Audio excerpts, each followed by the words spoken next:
Welcome back. Still to come, a world-first look at the opening of LEGO Harry Potter. But first... With Battlefield Bad Company 2 exploding its way onto console and PC shortly, we thought a top 10 best features was in order. So look sharp, soldier, this is war. At 10, Frostbite 2.0. Frostbite is the game's destructibility engine. It's been updated and now everything goes boom, a little more realistically. At 9, Squad Rush. Squad Rush is a new multiplayer mode that has defenders and attackers going at it like rabbits in springtime. At 8, Tanks. Tanks and armoured vehicles play a bigger part in Bad Company 2. There are more of them and they are a lot easier to control. Boom! At 7, the improved class system. It's deep.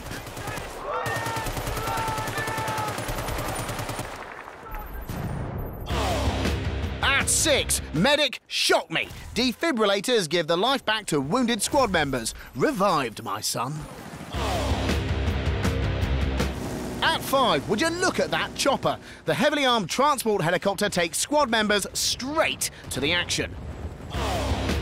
At 4, AI. Light those guys up.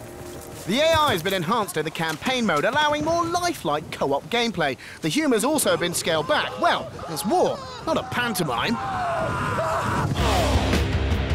At 3, it's safe, man. There seems to be a safe zone around the attacker's first drop zone, so enemies can't use tactical spawn kills. Good, it's just not fair. And war is all about being fair, right? At 2, quads. There's nothing faster to get to the battle on than one of the new quad bikes. And at 1, it's the dogs. Get yourself a knife kill, then rip off your opponent's dog tags. How's that for a trophy? Battlefield Bad Company 2's story has been more difficult to confirm than weapons of mass destruction in Iraq. We did, however, manage to corner the game's producer in a war-torn part of the world recently to find out more. The story of Bad Company 2 is more or less that the squad is, of course, back. A simple support mission, they said. It's a fake what you found. Fake, sir? Dummy. And find evidence of this Russian super weapon. Nothing's ever really that simple, though. And then, of course, things start to go sideways from there. They're building a weapon. What we know about it so far scares us. What we don't know scares us a lot more.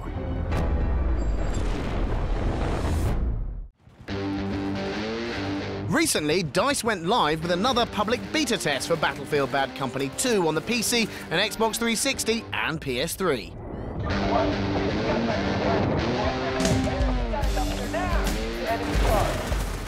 So, what was in it?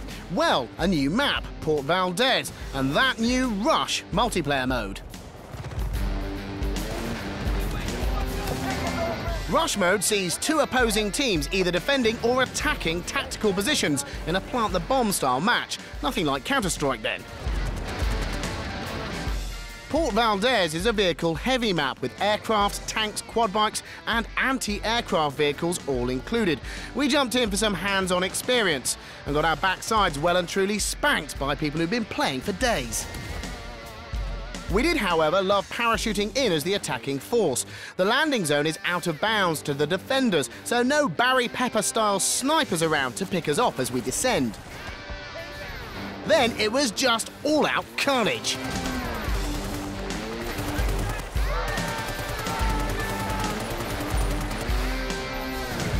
Undoubtedly, the beta has been a hit. Bad Company 2 looks like a real contender that might just have the firepower to take on Modern Warfare 2.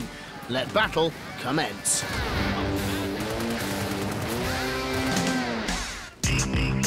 Now, time to conclude our BioShock 2 review. It's funny because before, once we were announced, but we hadn't really revealed any of the details, people were like, it's going to be a sequel. No, it's going to be a prequel. Well, it's actually both.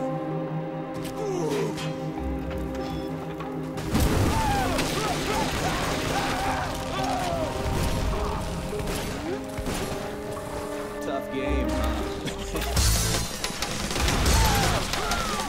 Yes, Yes, made by a different developer, set in a different time frame, this is 1 year before BioShock 1, and sporting a new cast of characters, BioShock 2's multiplayer could almost be classed as a separate game. You choose to play as one of 6 different Rapture inhabitants as civil war engulfs and destroys the city.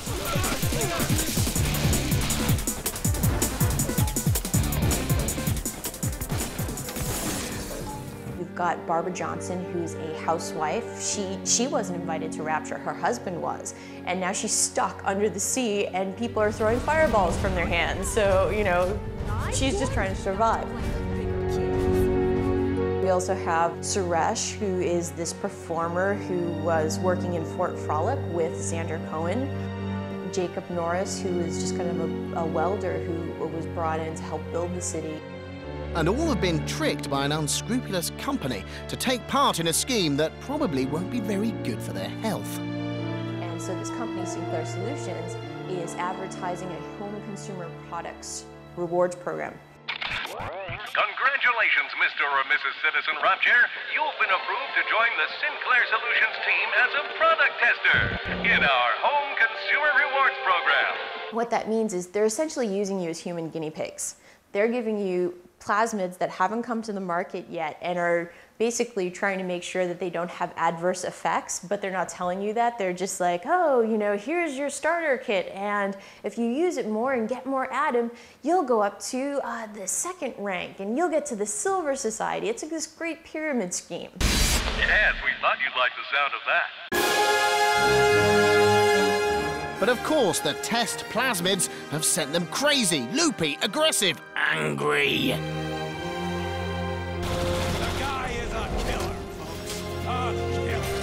These characters, they were just normal citizens. It's basically their journey of becoming splicers. Okay, the modes. Survival of the fittest, a free-for-all mode, most kills wins. Team Civil War, the same but 2 teams compete. Last splicer standing, the same but no respawn.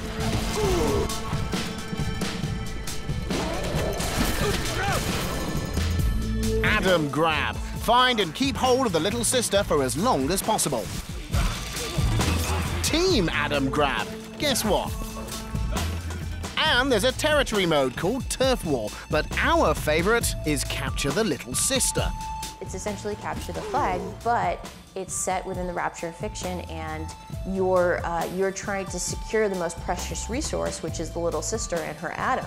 So you've got one team that's defending her and trying to keep her, who's also got a big daddy on their side, and then you're on the other team trying to capture her and the Adam. And it's this really great, intense mode. It's very different because when you pick up the little sister, she's actually moving, and you've got her right in that first-person view, and you're holding her, and she's yelling at you and trying to push you away, and she's actually locked up your weapon hand, and so the only thing that you can do is to throw plasmids if somebody's attacking you, or to coordinate with your teammate. Big Daddies play a part in the other modes too. A randomly spawning suit can be grabbed by any player that finds it, but beware, it makes you strong and powerful, but you lose your plasmids.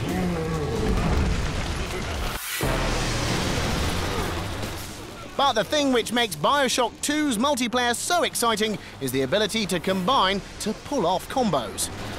For instance, I'll see somebody use Winter Blast and they'll freeze the opponent right then and there, and then someone else will come with the Aerodash plasmid and then just like whoosh through them and smash them to bits.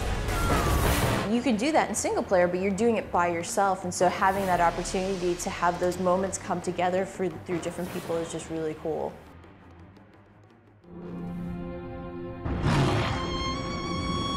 There's no denying it, BioShock 2 is up there with the likes of Half-Life. Very few first-person games can boast such a masterfully told story, set in a world as absorbing as this. 2K Games have fixed the small problems that tarnished the original and added further layers of exciting gameplay and fresh ideas to the mix. The only real problem is that because it has stayed very faithful in style to the first game, it doesn't quite have the same impact of groundbreaking originality that we were struck with on our first visit to Rapture. Look, Daddy. it's you. Still, this is essential gaming. When we look back in retrospect at the end of the year, there's no doubt it'll be considered as one of the best that 2010 had to offer. We'll give it 9 out of 10.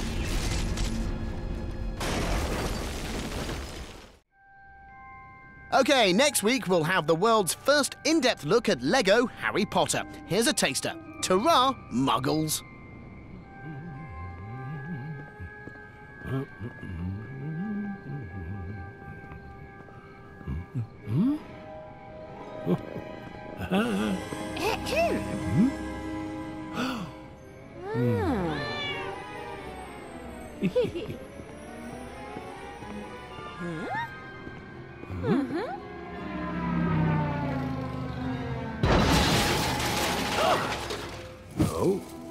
Oh. Huh. Oh.